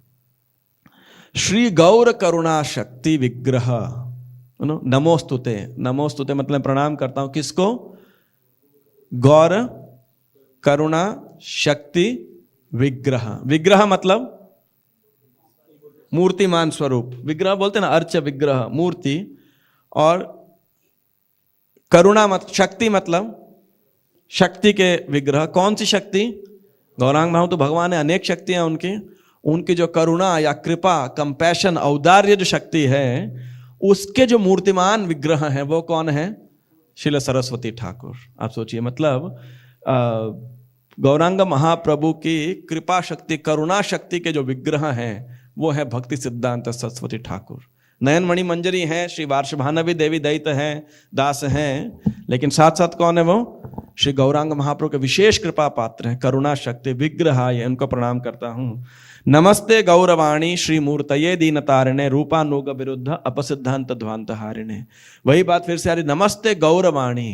इन्होंने ये गौर करुणा शक्तियां तो क्या प्रचार किया इन्होंने, गौरवाणी। गौरवाणी श्री मूर्तये, महाप्रभु की वाणी के मूर्तिमान स्वरूप है। यानी लिटरली इन्होंने जो कुछ भी बोला है वो चैतन्य महाप्रभु के ही शब्द हैं। श्री मूर्तये दीनतारिणे, दीनतारिणे मतलब जो कि दीनों हीनों को उद्धार करने वाले हैं, बहुत ही करुणावान हैं। और साथ क्या कर रहे हैं, रूपानुग विरुद्ध, और जो रूप गोस्वामी के सिद्धांतों के विरुद्ध अपसिद्धांत हैं, जो उनके अगेंस्ट हैं, उसका क्या करने वाले हैं, ध्वांत हारिणे, उनका खंडन करने वाले हैं। तो आप देखिए उन्होंने विज्ञान को दिया और अज्ञानता को अपसिद्ध जो है का खंडन किया, सिद्धांत सही सिद्धांत को प्रस्तुत किया और अपसिद्धांत को इरेज किया जिन्होंने, वो थे सरस्वती ठाकुर ना। तो अब सरस्वती ठाकुर का जन्म हुआ था शाक्त परिवार में नहीं, उनका जन्म हुआ प्रॉपर डिवोट गौड़िया वैष्णव फैमिली के अंदर। तो गौड़िया वैष्णव धरोहर था। भद्रलोक में भक्तों ठाकुर नहीं चाहते हुए भी उन्होंने उस समय की नजाकत को देखते हुए इनको पूरी एक तरीके से कैसे यूरोपियन एजुकेशन भी प्रदान किया। और ऑफ कोर्स जो वैदिक शास्त्र थे और जो वेदांग हैं 6 प्रकार के, न्याय, कल्प, निरुक्ति इत्यादि, ज्योतिष, छंद, ये सब के भी वो मास्टर हो गए थे भक्ति विमला प्रसाद। तो इनके लिए गौड़ीय वैष्णविज्म को स्ट्रेट फॉरवर्ड रूप प्रस्तुत करना कोई मुश्किल काम नहीं था, है ना। और समाज के अंदर उन्होंने अपनी वैसी प्रतिष्ठा भी स्थापित कर ली थी। और मैंने सुना था, अभी पढ़ा तो नहीं इस पुस्तक के अंदर, या याद नहीं, कि इन्होंने अपने कॉलेज के अंदर एक सेलिब्रेट ग्रुप चालू किया था ना, तो कि जो अखंड निष्ठिक ब्रह्मचारी रहना चाहते हैं पूरे जीवन भर, तो उस ग्रुप को ज्वाइन किए और कई युवक प्रभावित हुए, इनको ज्वाइन किए। लेकिन बाद में इस ग्रुप में सिर्फ एक ही व्यक्ति रह गया, सरस्वती ठाकुर स्वयं, है ना, लगता समय के साथ के अंदर। तो एनी हाउ, और फिर सरस्वती ठाकुर नैष्ठिक ब्रह्मचारी थे। और तो उन्होंने यहाँ पे किस प्रकार से, जो मैं क्रांति कह रहा था, या किस प्रकार से विरुद्ध अपसिद्धांत ध्वांत हारिणे किस कृष्ण संबंध विज्ञान हमको प्रदान किया, इसके मैं 3 बातें आपको बोलूँगा। तीनों बातें बहुत कंट्राडिक्टरी लग सकती हैं, लेकिन सरस्वती ठाकुर ने इसको स्थापित किया। पहला पॉइंट आप समझ सकते हैं, जिसके कारण ये लोग दुश्मन बने, उनके जितने भी अन्य हैं इतने दुश्मन बन गए कि सरस्वती ठाकुर को मारने की भी योजना बनाई थी एक बारी, है ना। तो मुझे एग्जैक्टली याद नहीं किसने दिया था, लेकिन स्मार्ट ब्राह्मण थे आई थिंक, उन्होंने बोला कि हम इनका जो है वो करा देंगे, क्या बोलते हैं, मतलब मर्डर करा देंगे। बस कमिश्नर पुलिस को घूस दी थी, किस लिए, कि भाई आप केस रफा दफा कर देना, है ना। तो वो पुलिस ने आके कमिश्नर जो भी उपाधि होती थी, सर ठाकुर को बोला कि हम घूस लेते हैं लेकिन आप जैसे महात्मा के लिए नहीं लेंगे, है ना। तो ऐसे आई थिंक रामानुजाचार्य के लिए भी इसी प्रकार से हुआ था। तो उनके जो शिष्य थे उन्होंने रामानुजाचार्य का वेश धारण किया, और रामानुज कुरेश, आई थिंक कुरेश थे शायद, तो उन्होंने और कुरेश रामानुजा बन के आए और उन्होंने रामानुजाचार्य को वहाँ से जो है भगा दिया था। तो इतना उनको जो है एक तरह से कह सकते हैं विद्रोह या रिबेलियन फेस करना पड़ा था, और आज भी करना पड़ता है। अगर आज भी आप सोशल मीडिया पे जाएंगे, कभी चले जाइए मत कभी भी, लेकिन कभी गलती से आप चले गए मान लीजिए इन लोगों के, तो सरस्वती ठाकुर को लिटरली बहुत अपशब्द कहते हैं इस प्रकार के लोग, कि इन्होंने, और हमारे लोग भी इसीलिए दिग्भ्रमित होते हैं क्योंकि सरस्वती ठाकुर को सही प्रकार से हमने नहीं समझा होता है। तो सरस्वती ठाकुर ने हमें क्या प्रदान किया और किस खंड को काटा। रूपानुग भक्ति द के 3 भाग हैं, और भी हो सकते हैं, मैं 3 को जो अभी तक एसिमुलेट कर पाया यहाँ से कि ये क्या है रूपानुग भक्ति द। पहला रूपानुग भक्ति द का पार्ट है अन्याभिलाषिता शून्यम ज्ञान कर्मादि अनावृतम आनुकूल्येन कृष्णानुशीलनम भक्तिरुत्तमा। कि उन्होंने ये जो भक्ति रसामृत सिंधु का पहला श्लोक है, इस श्लोक अन्य अभिलाषिता शून्यम, बाकी सारी अभिलाषाओं से शून्य, ज्ञान कर्मा से अनावृत होकर के जो है शुद्ध भक्ति कृष्ण की प्रसन्नता के लिए और केवल कृष्ण की प्रसन्नता के लिए जो है भक्ति का अनुशीलन करना, यह है रूपानुगा भक्ति जो सरस्वती ठाकुर ने इस्टेब्लिश किया। और इसके तहत वैदिक साधना भक्ति, रागानुगा साधना भक्ति, भाव भक्ति और प्रेमा भक्ति। दूसरा जो सिद्धांत है वो क्या है, युक्त वैराग्य। क्योंकि ये रूप गोस्वामी का प्रिंसिपल था जो उन्होंने दिया कि क्योंकि एक तरफ जो है स्मार्त ब्राह्मण थे जिन्होंने मोनोपोली बना रखी थी कि यदि दीक्षा देनी है तो केवल ब्राह्मण जन्म लेना बहुत महत्वपूर्ण है, शास्त्रों को यदि पढ़ना है, तो एक तरफ उन्होंने मोनोपोलाइज कर दिया था, कर रहे थे इस प्रकार से। लेकिन महाप्रभु ने क्या बोला, किबा विप्र किबा न्यासी शूद्र के निर्णय, यही कृष्ण तत्ववेता से ही गुरु है। लेकिन महाप्रभु ने आप देखिए अपने जीवन काल के अंदर सिद्धांत तो जरूर बोला, सबको वेलकम जरूर किया और सबको भक्ति भाव में जो है कि बाढ़ में डुबो दिया, लेकिन उस समय के सामाजिक कस्टम्स को महाप्रभु ने चुनौती नहीं दी। आप देखिए जगन्नाथ मंदिर के अंदर हरिदास ठाकुर ने प्रवेश नहीं किया, क्यों? मोमडन खानदान में पैदा हुए थे। रूप सनातन ने हालांकि ब्राह्मण खानदान में थे, पैदा हुए थे, लेकिन मोमडनों की नौकरी की थी, मुसलमानों की इस्लाम नौकरी की थी, मुगलों की नौकरी की थी, वो भी कभी जगन्नाथ मंदिर में प्रवेश नहीं किए। महाप्रभु ने इस बात के लिए कोई लड़ाई भी नहीं लड़ी वहां पर, अगर हम देखें तो महाप्रभु ने ऐसा नहीं किया। महाप्रभु जो ट्रैवल कर रहे थे, अधिकांशतः नहीं, 99.9%, केवल एक सानोदिया उस ब्राह्मण को छोड़ करके अन्य सब जगह उन्होंने एक प्रॉपर ब्राह्मण के घर में ही प्रसाद लिया। तो उस समय के कल्चरल डिफरेंसेस को महाप्रभु ने रिस्पेक्ट किया, लेकिन अपनी लेखन के अंदर, अपनी प्रक्रिया के अंदर सबको जोड़ दिया, हरे कृष्ण महामंत्र ये सब करने के अंदर। और दीक्षा भी देखेंगे अगर आप, तो महाप्रभु ने भी ऑफिशियली सिर्फ रूप सनातन का नाम दिया। ऐसे ऑफिशियल हम दीक्षा नहीं इतना प्राप्त होता है कि उन्होंने दिया किसी को खास, ना कोई मठ बनाया, ना कोई मंदिर बनाया, ना कोई ग्रंथ छोड़ा, लेकिन ये शिक्षाएं किसको दे दी? षड गोस्वामियों को दे दी। षड गोस्वामी ने भी दीक्षा में से किसने दीक्षा दी? सिर्फ गोपाल भट्ट गोस्वामी ने। रूप गोस्वामी ने एक सिर्फ जीव गोस्वामी को दी, उनके भतीजे थे, अन्यथा उन्होंने भी आगे दीक्षा नहीं दी। तो उस समय के सामाजिक परिपाटी के अंत का विद्रोह नहीं किया, क्योंकि इसकी आवश्यकता नहीं थी। तो मैं जो बात आपको कहना चाह रहा हूं, जो मैंने स्टार्टिंग भी की थी, लेकिन इसकी अगली पीढ़ी, नरोत्तम दास ठाकुर ने जब प्रचार किया बंगाल के अंदर, नरोत्तम ठाकुर खुद ब्राह्मण खानदान में नहीं पैदा हुए थे, कृष्णानंद दत्त कायस्थ परिवार में थे, लेकिन दीक्षा दिया और इसके लिए खूब अपोजिशन को सहन करना पड़ा। आप ऐसा कैसे कर सकते हो, है ना? तो अब भक्ति सिद्धांत सरल ठाकुर क्या कर रहे हैं? उस रीति को दोबारा एस्टैब्लिश कर रहे हैं, इसीलिए वो क्रांतिकारी हैं, है कि नहीं? महाप्रभु की श्री गौरवाणी और आचार्यों ने जैसा किया उसको यहाँ प्रस्तुत कर रहे हैं।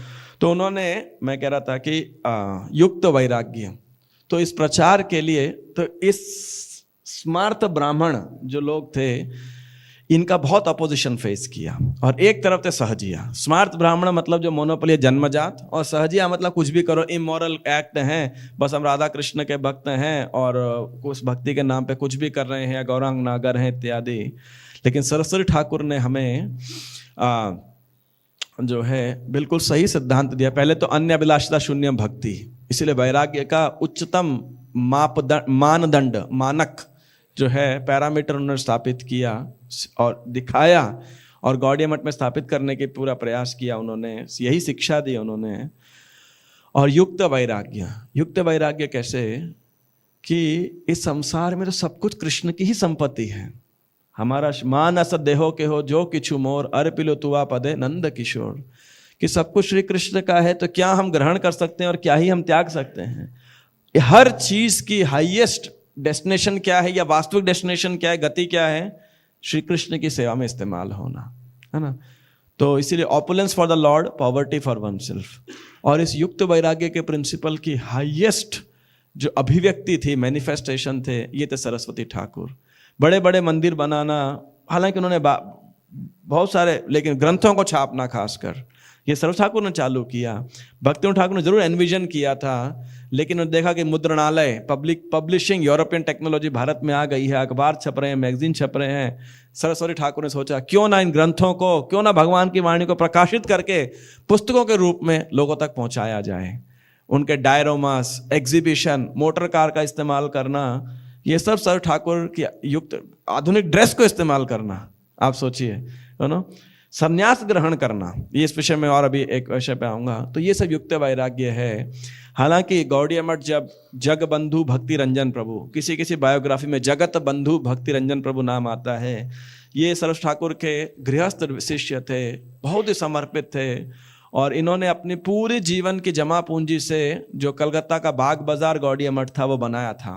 सारी संपत्ति भी इन्होंने दी और मंदिर भी इन्होंने बनाया भी इन्होंने।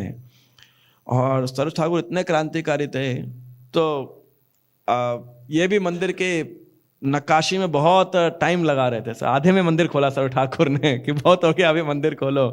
तो यहाँ पे जो राधा कृष्ण के विग्रह थे स्थापित करने के पहले इनको सड़क पे ले जाया गया और एक बहुत बड़ा उत्सव मनाया गया, बहुत बड़ा।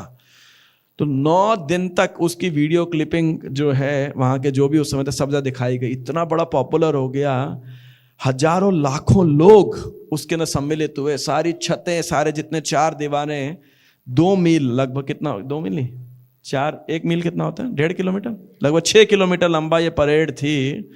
और सारे अखबारों के अंदर, मतलब ब्रिटिश राज के दौरान इतनी बड़ी रैली, मतलब सुभाष चंद्र बोस ने तो शायद 2000 सैनिकों कलकत्ता में खड़े किए थे, तो इतनी बड़ी आग मतलब ब्रिटिश सरकार की आंखों में चुभने लग गए थे।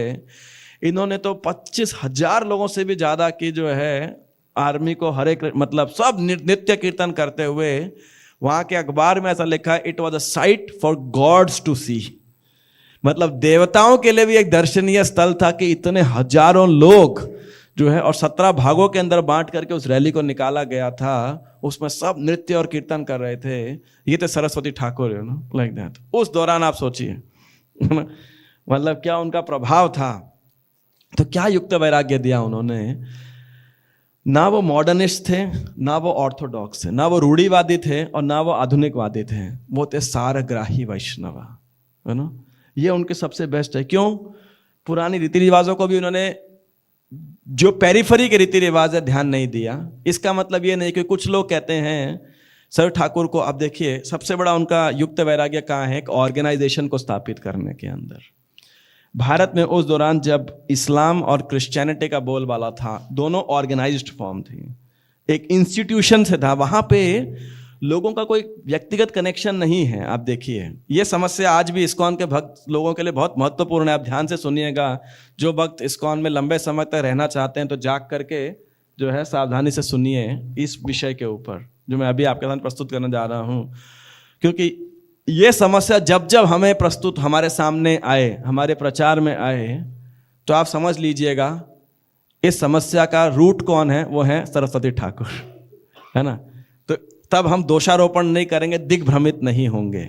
इस भाव का अगर समझ लेंगे, वो भाव क्या है कि देखिए, और लोग क्या दोषारोपण करते हैं, जो कई स्कॉलर्स इनके ऊपर दोषारोपण करते हैं कि आप देखिए जो वैदिक धर्म था उसमें क्या था, गुरु हैं, शिष्य हैं, ठीक है ना।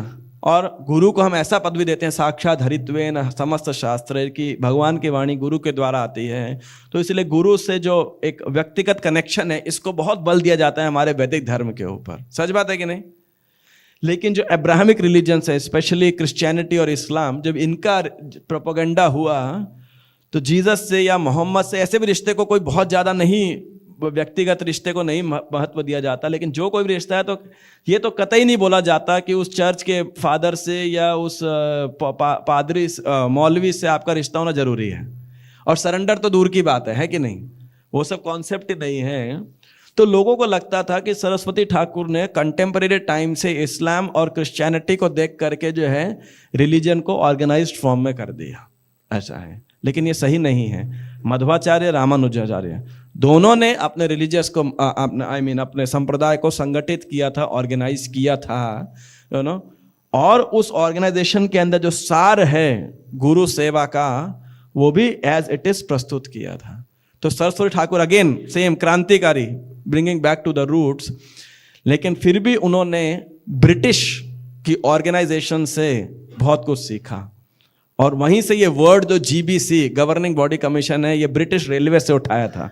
आज इंडियन रेलवे था, उस समय ब्रिटिश रेलवे थी जो भारत के अंदर थी। और क्योंकि इंडियन रोडवेज की हालत तो आज भी खराब है, और उस समय तो और भी आप जान सकते हैं क्या होती होगी। लेकिन 2 रेल की पटरी बनाना और बाकायदा ट्रेन जा रही है, आ रही है, ट्रेन जा रही है, एक के बाद हजारों पैसेंजर्स को एक दिशा में लेके जा रही हैं, एक दिशा में लेके आ रही हैं। और इसका संचालन करने के लिए अलग अलग जोन के अंदर उन्होंने पूरे भारत को बांट रखा था, और हर जोन का एक एक हेड होता था। तो सेम यही कॉन्सेप्ट को उनको, सरस्वती ठाकुर को जो है ये बड़ा आकर्षक लगा कि इस प्रकार से कृष्ण भक्ति का या गौड़ीय वैष्णविज्म का, गौड़ीय वैष्णव धर्म का इस पर संगठन किया जाना चाहिए। लेकिन अब दिक्कत क्या है, जब भारतीय रेलवे में जरूर थोड़ी उस हेड सर पर कनेक्शन हो, रेल में बैठो, अपनी जगह पहुंचो बस। अब कहाँ एक संस्था के साथ जुड़ाव और एक गुरु के साथ जुड़ाव, ये दोनों हमेशा लगभग कॉन्ट्राडिक्ट करते हैं, और इसीलिए उनके जाने के बाद सर ठाकुर के शिष्य भी इसे नहीं समझ पाए कि ऐसे कैसे चुनाव होगा। वो हमेशा सर ठाकुर से पूछते रहे आपके जाने के बाद मठ का आचार्य कौन होगा। वो बोलते हैं आचार्य इज नॉट इलेक्टेड, वो अपने आप प्रकट होता है। सर ठाकुर ऐसा बोल देते थे। और देखा कि नहीं, कलयुग के अंदर तो एक संगठन ही चल सकता है, तो इसलिए संगठित किया। और जब हम संगठन करते हैं तो इसके अंदर निश्चित रूप से गुरु शिष्य रिलेशनशिप और एक व्यक्ति का संस्था के साथ रिलेशनशिप, कई बार कन्फ्यूजन रहती है। इसलिए लोग सोचते हैं हमें संस्था से थोड़ी जुड़ना है, हमें कृष्ण के साथ जुड़ना है, हमें तो या तो गुरु से जुड़ना है। और आप देखिए, गुरु की वाणी तो हम भगवान की वाणी मान सकते हैं, लेकिन जिस संस्था में मान लीजिए 10 या 12 सदस्य बैठे हों और किसी वाद विवाद पे चर्चा हो और बाद में निर्णय लिया जाए वोटिंग के द्वारा, तो आप उसे कृष्ण की वाणी कैसे मान लोगे? भाई वोटिंग के द्वारा हुआ है कि नहीं, ये कोई निष्कर्ष प्राप्त हुआ है। तो ये समस्या उस समय भी थी और आज भी हमारे कई सारे इस्कॉन के भक्तों को इस विषय के ऊपर संदेह रहता है, कि संस्था की सेवा और गुरु की सेवा, इन दोनों का सामंजस्य कैसे बैठाया जाए। तो इस सामंजस्य के लिए भक्ति सत्यनारायण सर ठाकुर, और ये समस्या उस समय भी थी। गौड़िया मठ में एक प्रकार का विभाजन सर ठाकुर के समय पे ही होने लग गया था। दरार पड़नी शुरू हो गई थी जो बाद में जाके एक्सपैंड होती गई। तो वो दरार क्या थी? दो भक्तों के अंदर, नाम भी ले सकते हैं, ऐसे तो कोई गलत नहीं है, दोनों सर ठाकुर को बहुत प्रिय थे। तो एक थे कुंज बिहारी बाबू और एक थे अनंत वासुदेव प्रभु, जो कि बाद में भक्ति वल्लभ तीर्थ महाराज शायद बने, तीर्थ महाराज, मुझे पहला का नहीं याद, तीर्थ महाराज बने। तो जो अनंत वासुदेव प्रभु थे, ये बहुत ही बड़े विद्वान स्कॉलर, खूब ग्रंथों को लिखना और प्रवचन देना और ग्रंथों को मतलब उस पर टीकाएं लिखना, ये करना, ये सब कार्य करते थे। शास्त्रिकली एकदम एस्ट्यूट, मतलब बहुत ही विद्वान। और जो कुंज बिहारी बाबू थे, ये कौन थे? ये स्ट्रिंजेंट मैनेजर, एकदम हाई क्लास ऑर्गेनाइजर, मैनेजर, जमीनों के साथ डील करना, प्रॉपर्टी के साथ पीआर, पैसे, फंड रेजिंग, ये वो सब करना। अब ये दो जो विभाग हैं, इनमें मतभेद आने लगता है। ये सोचते हैं जो मैनेजमेंट कर रहे हैं वो क्या सोचेगा, देखो हम फंड रेज कर रहे हैं, हम प्रॉपर्टी सिक्योर कर रहे हैं, हम पीआर पुलिस इत्यादि से डील कर रहे हैं, है ना, इसकी वजह से ये भिखमंगे यहाँ पे रह पा रहे हैं, इसकी वजह से ये लिख पा रहे हैं, इसकी वजह से पढ़ पा रहे हैं, तो यहाँ पे एक होता है। और ये क्या सोचते हैं, ये तो कर्मी है, देखो माया के साथ डील कर रहे हैं, है ना। तो ऐसा एक प्रकार का मत होने लगता है। और आज भी आप देखेंगे तो ये कई जगह होने लगता है, जहाँ पे प्रीचर्स मैनेजर्स को थोड़ा क्रिटिसाइज करते हैं, मैनेजर्स प्रीचर्स को क्रिटिसाइज करते हैं, ये तो इनका तो कोई योगदान ही नहीं है ना, पैसा नहीं होगा तो क्या ग्रंथ छापोगे, क्या ग्रंथ बांटोगे, है ना। और इसलिए कई बार जो भक्त कीर्तन करना चाहते हैं, संकीर्तन करना चाहते हैं, या लेखन में या शास्त्र पढ़ने में रुचि होती है, तो ऐसा करने में उनको थोड़ा सा व्यवधान आने लगता है कि प्रैक्टिकल करो कुछ, है ना। तो सरस्वती ठाकुर क्या कहते थे, इसका सामंजस्य कह रहे, जो ये मैनेजमेंट कर रहे हैं ये क्या है, वपू सेवा है, ये मेरे वपू की सेवा है, क्योंकि गौड़िया मठ मेरा शरीर है। और ये जो लेखन कर रहे हैं, प्रचार कर रहे हैं, ये क्या है, ये वाणी सेवा है। अब दोनों में से कौन सी इंपॉर्टेंट है? दोनों ही इंपॉर्टेंट है भाई, दोनों ही इंपॉर्टेंट है ना। दोनों सेवाएं इक्वली इंपॉर्टेंट है। वाणी सेवा को इंपॉर्टेंट क्यों कहते हैं? क्योंकि वो शाश्वत है। आप कहीं नहीं भी रहेंगे तो उस वाणी के द्वारा आप गुरु का, कृष्ण का संग हमेशा कर सकते हैं, इसीलिए हम उसे इंपॉर्टेंट कहते हैं ना, और तो कोई कारण नहीं है ना। लेकिन उसी प्रकार से आध्यात्मिक गुरु की हमारे लिए श्रील प्रभुपाद का इस्कॉन उनके वपू के समान है। तो जब हम यहाँ पे इस प्रकार का मैनेजमेंट करें, मान लीजिए, तो ये हमें देखना चाहिए कि प्रभुपाद के शरीर की है। जब हम मंदिर की स्वच्छता को देखें, मंदिर के देखें कि बिजली वेस्ट तो नहीं हो रही है, कुछ और संपत्ति वेस्ट तो नहीं हो रही है, यहाँ पे गड़बड़ तो नहीं हो रही है, तो ये वास्तविकता में उसी प्रकार से है जिस प्रकार से अपने गुरु के देह की सेवा करना। तो इस प्रकार सर ठाकुर ने सामंजस्य को बैठाया था, है ना। तो पॉइंट में जो कह रहा था कि ये युक्त वैराग्य का जो प्रिंसिपल है, रूप गोस्वामी दे और इसकी पराकाष्ठा सर ठाकुर ने प्रस्तुत करी। दूसरा जो उन्होंने इससे ही बड़ा दुश्मन का कारण जो बना वो था, सरस्वती ठाकुर ने खुद को संन्यास दे दिया, है कि नहीं। तो गौर किशोर दास जी महाराज का जब उनका जब आध्यात्मिक देह था, जब उनका तिरोभाव हो गया, तो आप देखिए मतलब समाज की दुर्दशा थी वास्तविक दृष्टिकोण से। सब बाबा जी लोग वहाँ एकत्रित हो गए नवद्वीप के कि इनके देह को हम अपने मठ में लेके जाएंगे, अपने मठ में लेके जाएंगे। क्यों लेके जाएंगे? क्योंकि जहाँ इनकी समाधि बनेगी वहाँ क्या होगा, खूब लोग आएंगे प्रणाम करने के लिए। जब प्रणाम करने आएंगे तो क्या होगा, साथ में क्या मिलेगा, प्रणामी। बंगाल में प्रणामी बोलते हैं ना, प्रणामी समझते हैं, दक्षिणा, तो वो भी प्राप्त होगी। ज़्यादा लोग आएंगे तो ज़्यादा लोग भेंट होगी, तो उनका मठ अच्छे से चलेगा, ज़्यादा फुटफॉल होगा। लेकिन सरस्वती ठाकुर आए और क्या बोले, पिछले एक साल या 6 महीने ऐसा कुछ तो उन्होंने बोला, पिछले 6 महीने, फिर बोले 3 महीने, 1 महीना, 1 हफ्ता, 3 रात, लास्ट नाइट ऐसा बोला, अगर किसी ने स्त्री का संग नहीं किया है तो मेरे गुरु आध्यात्मिक शरीर के देह को आप लेके जा सकते हो। कमिश्नर बोला कैसे विश्वास करोगे? बोले मैं विश्वास कर लूंगा। सब लोग एक एक करके सारे हटते गए, है ना। तो सरस्वती ठाकुर ने उनके देह को ले जा करके और फिर उनको जो है समाधि बनाया और उनकी सेवा पूजा इत्यादि सब किया। तो अब ये जो बाबा जी लोग हैं, उनके ऐसे रुतबे के सामने सही में बहुत मतलब घबराते थे। और उनका एक मुख्य कारण था कि ये सरस्वती ठाकुर ने सिद्ध प्रणाली को बहुत ही नगण्य स्थापित कर दिया। सिद्ध प्रणाली मतलब जहाँ पे एक गुरु अपने शिष्य को दीक्षा देता है और उनको अपने आध्यात्मिक स्वरूप के विषय में ज्ञान देता है कि आप आध्यात्मिक स्वरूप में ये हो, और तिष्ठन व्रजे तद अनुगामी जना अनुरागी कालम नयेत अखिलम इति उपदेश सारम। और उस प्रकार से उसे साधना करने को उस भाव के अंदर, ब्रजवासी के अनुगत्य में उस भाव को क्या बोलते हैं, कल्टीवेट करने के लिए उचित साधना प्रदान करता है। तो सरस्वती ये एक प्रकार की दीक्षा है, सही है। और भक्ति विनोद ठाकुर ने भी कहा ये भी एक प्रकार की दीक्षा है, लेकिन इसके लिए वो अधिकार चाहिए भाई, है कि नहीं। उस स्टेज पे आने के लिए व्यक्ति को सिद्ध प्रणाली दीक्षा प्राप्त करने के लिए अधिकार चाहिए। ऐसे टॉम डिक एंड हैरी, कोई ऐरा गैरा नत्थु गैरा जिसका कोई नैतिक कैरेक्टर ही नहीं है यहाँ पर, जो यहाँ झूठ बोल रहा है, चोरी कर रहा है, अवैध संग कर रहा है, खाने पीने का परहेज नहीं है, कोई वैराग्य नहीं है, उसका देहात्म बुद्धि में लिप्त है, और यदि आप उसको सिद्ध प्रणाली दे देंगे तो वो उसका अधिकारी नहीं है। तो इसलिए सटा जन सामान्य तो इस सिद्ध प्रणाली का अधिकारी है ही नहीं। तो इसीलिए उन्होंने ये सब जो है सिद्ध प्रणाली के खिलाफ काफी चीजें बोली। ये नहीं बोला कि सिद्ध प्रणाली गलत है, पर ये बोला जन, इसीलिए। और क्या प्रचलित किया उन्होंने, again back to the roots. Roots कहाँ से, जो षड्गोस्वामियों के समय में हो रहा था। वो क्या था, कृष्णोत्कीर्तन गान नर्तन परो प्रेमामृतांबो निधि। कृष्ण कीर्तन गान नर्तन परो प्रेमामृतांबो निधि, के गान, कृष्ण के नाम का गान का, नाम का जप।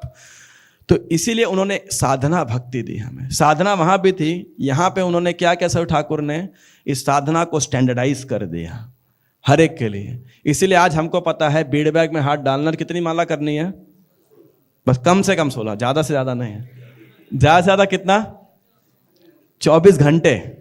ये एक बहुत बड़ी गलती है जब हम बोलते हैं ज्यादा से ज्यादा 64। लगभग मैंने हर जगह जाके पूछा भक्तों से, कहते हैं मैक्सिमम 64 नहीं, सततम कीर्तयन्तो माम 24 hours, you know, that is the maximum. इसलिए मेरे को अभी, मैं कुछ दिन पहले राधा पार्षदी मंदिर गया था, तो मुझे वहाँ पुणे के वाइस प्रेसिडेंट मिले, मेरे पुराने मित्र हैं रेवतीपति प्रभु। तो उस समय राधा पार्षदी में कुछ कंस्ट्रक्शन का काम चल रहा था, अभी भी चल रहा है खैर। तो सारा बिजली का उन्होंने रेनोवेशन वगैरह किया था, बिजली उसका घर का, फिर एक नरसिंह देव के लिए स्टोर बना रहे थे। तो मैंने ऐसे बात चल रही थी कि पुणे में क्या चल रहा है, सब कुछ है। तो उनको आगे फ्लाइट पकड़नी, तो जितना 10 मिनट हमारी बात हुई थी, बोले इस्कॉन में 2 चीज़ें जो कभी ख़त्म नहीं हो सकती। तो मैंने कहा क्या? बोले एक चैंटिंग, दूसरा कंस्ट्रक्शन। तो मैंने कहा अच्छा अनुभव है आपका, हम भी अभी यहाँ कंस्ट्रक्शन शुरू करने वाले हैं। तो एनीवे मैंने कुछ पुणे के बारे में पूछा था उन्हें कि आप यहाँ पे क्या कर रहे हो, जब मैं कई साल पहले गया था। तो एनी हाउ, तो मूल पॉइंट क्या था यहाँ पे, मैं क्या कह रहा था, चैंटिंग के विषय के अंदर। तो जो भगवान के नाम, इसलिए हमें वो स्टैंडर्ड विधि पता है कि हमें क्या साधना करनी है, क्या अध्ययन करना है, क्या पढ़ना है, क्या सुनना है, क्या भक्तों का संग करना है। नहीं तो हम कन्फ्यूजन में ही होते हैं। महाप्रभु अगर अपने रूप गोस्वामी को भक्ति रसामृत सिंधु और सनातन गोस्वामी को क्या था, हरि भक्ति विलास इत्यादि लिखने को नहीं बोले होते, तो आज हमारा मंदिर जानते हैं कैसा होता, गौड़ीय वैष्णव कैसा होता। कोई किधर नाच रहा होता, कोई इधर रो रहा होता, कोई गिरा पड़ा होता, कोई हंस रहा होता, कोई हरे कृष्णा कर रहा होता, क्योंकि महाप्रभु ने तो यही किया था ना, कि नहीं? सच बात है कि नहीं? महाप्रभु के आप देखिए कीर्तन में नाच रहे हैं, लोटपोट हो रहे हैं, सब पर्यावरण, और जो दूसरे लोग आते वो देखते क्या है, फिर यहाँ बोर्ड क्या लगा होता, पागलों का मंदिर। जैसे अंग्रेज मंदिर है ना, वृंदावन में बोलते थे, ऐसे लिखा होता पागल मंदिर है नो, लाइक दैट। और शायद कोई और आगे हो तो मंदिर भी हटा के असाइलम ही लिख देता, यहाँ सारे पागल लोग इधर आते हैं। या दूसरा होता तो भावुकेर मठ है ना, भावुक लोगों का मठ है। और यही वैष्णविज्म का उस समय हो रहा था। यदि सरस्वती ठाकुर ने, ऑफकोर्स भक्तिविनोद ठाकुर ने इसके इंटेलेक्चुअल स्थापित नहीं किया होता, लेकिन भक्ति सिद्धांत ठाकुर ने विशेषकर समाज के प्रतिष्ठित वर्ग के अंदर इसकी सिद्धांत की स्थापना नहीं की होती, और ये स्टैंडर्ड जिसे बोलते हैं SOPs, स्टैंडर्ड ऑपरेटिंग प्रोसीजर्स, अगर हमें नहीं दिए होते साधना भक्ति के, तो सिद्ध प्रणाली का किया। इसलिए वो बाबा जी लोग बहुत भक्ति सिद्धांत ठाकुर को बाप शब्द कहते हैं कि इन्होंने पूरे गौड़ीय वैष्णव को डिस्ट्रॉय कर दिया। बल्कि नहीं, गौड़ीय वैष्णविज्म को सबको प्रस्तुत करने का द्वार उन्होंने खोल दिया, है ना। ये थे भक्ति सिद्धांत ठाकुर। ये नहीं कि जिन्होंने उसको बंद कर दिया, लेकिन कैसे जन सामान्य, और इसीलिए उन्होंने ये साधना भक्ति जो हमें प्रदान की, ये जेन्युइनली हृदय को प्यूरिफाई करती है ना। और फलेन परिचयते, आज हम फल देख सकते हैं उसका। और अंतिम और लास्ट जो उनके प्रति कॉन्ट्राडिक्शन का जो विवाद का विषय आता है, वो क्या है? उन्होंने अपने आप को संन्यास दे दिया। यह संन्यास पहले किसने दिया था? लोग जानते हैं इसके बारे में क्या बोलते हैं? कह रहे हैं कि जो नरेंद्र नाथ थे, जानते नरेंद्र नाथ कौन थे? एक तो प्रभुपाद जी के मित्र थे, एक और नरेंद्र थे, बाद में कौन बने जानते हो? स्वामी विवेकानंद। तो रामकृष्ण परमहंस के बाद स्वामी विवेकानंद ने भी खुद को संन्यास दे दिया था।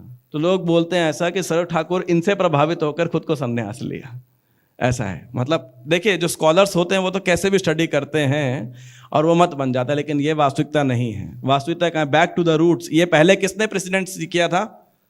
श्रीपाद रामानुजाचार्य ने, है ना। अपने गुरु, आई थिंक क्या नाम था, गोष्ठीपूर्ण के चित्र के सामने या जो भी विग्रह के सामने उन्होंने संन्यास ग्रहण किया। उसी प्रकार गौर कृष्णदास महाचित्र को रखते हुए उन्होंने संन्यास ग्रहण किया, है ना। और इसलिए उनका नाम क्या पड़ा?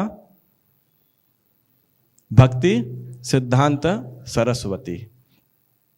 अब भूल गए, मैंने स्टार्टिंग के पहले प्रणाम मंत्र के दौरान ही बताया था, भक्ति सिद्धांत सरस्वती। तो उन्होंने जो अपने आप को संन्यास दिया, इसको लेके भी बहुत ऑब्जेक्शन होती थी। ऑब्जेक्शन क्यों थी?